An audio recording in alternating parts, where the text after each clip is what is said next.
সেদিন গিয়েছিলাম একটি বিয়ের দাওয়াতে। বিয়েটি ছিল রাতের বেলা। তো আমরা সবাই অনেক, অনেক সাজুগুজু করে মেকআপ-শেকআপ দিয়ে রেডি হয়ে তাড়াতাড়ি চলে গেছি দাওয়াতে। কারণ ফার্স্ট চান্সে আমাদের বসতে হবে।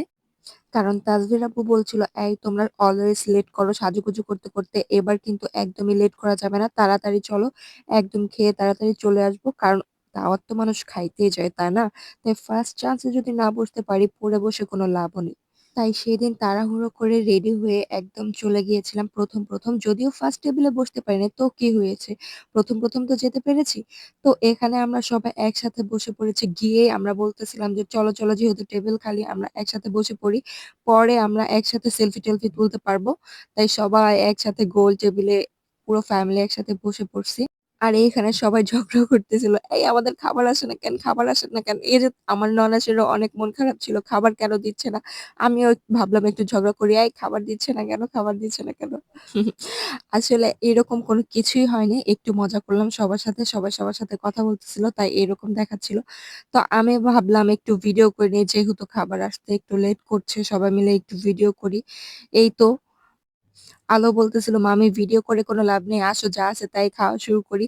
বোরহানি তো আমাদের একেবারেই অনেক বেশি পছন্দ। তাই বোরহানি কোনো দাওয়াতে গেলে ফার্স্ট চান্সেই তো খেতেই হবে।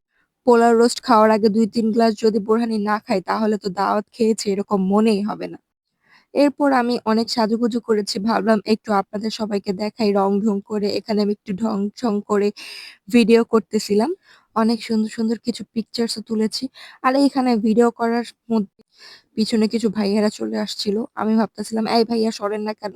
কিন্তু বলতে তো পারছিলাম না। এরপরে আমাকে আলো বোরহানি দিয়ে দিল যে, "মামি তুমি কিন্তু আমার খাবারে নজর দিচ্ছ। থাক তুমিও একটু খাও।" আর আমি তো এখানে বসে খাচ্ছিলাম। যদিও বেশিরভাগ বিয়েতে গেলে আমি খাবার-দাবার আগে ৩-৪ গ্লাস মাস্ট বোরহানি তো আমার খেতেই হবে। কিন্তু ঐদিন গিয়ে আমি খাচ্ছিলাম না। ভাবতেছিলাম যে থাক পরেই খাই, একেবারে খাই। তো এরপর আলো যেহেতু দিল ভাবলাম একটুখানি খেয়েই নিই। এরপর আমাদের খাবার চলে আসছে। এই তো বিয়েবাড়ির খাবার কি হয়? সবাই তো জানেন। এটা বলার মতো কোনো কিছুই না। এরপর সবার মন অনেক বেশি খুশি। এই দেখুন দেখতেই তো পাচ্ছেন সবার ফেস দেখে তো বুঝাই যাচ্ছে যে সবাই কত বেশি খুশি খাবার দেখে। আসলে বিয়েবাড়ির খাবারের মতো অন্য কোথাও খাই না কেন, ঐরকম খাবার হয়ই না। বিয়েবাড়ির খাবার অনেক টেস্ট। এই তো আমি খাবার নিয়ে বসে পড়ছি। আর ভাবলাম একটু ভিডিও ক্লিপস নেই। এখানে ছোট্ট একটি ভিডিও ক্লিপস নিলাম।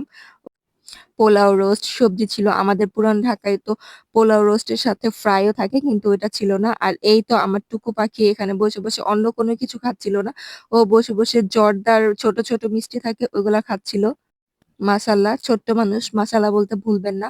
যাই হোক আজকের ভিডিওটা এ পর্যন্ত। যদি ভালো লাগে লাইক, কমেন্ট, শেয়ার করবেন। দেখা হবে অন্য কোনো ভিডিওতে। এ পর্যন্ত ভালো থাকবেন। আসসালামু আলাইকুম। আল্লাহ হাফেজ।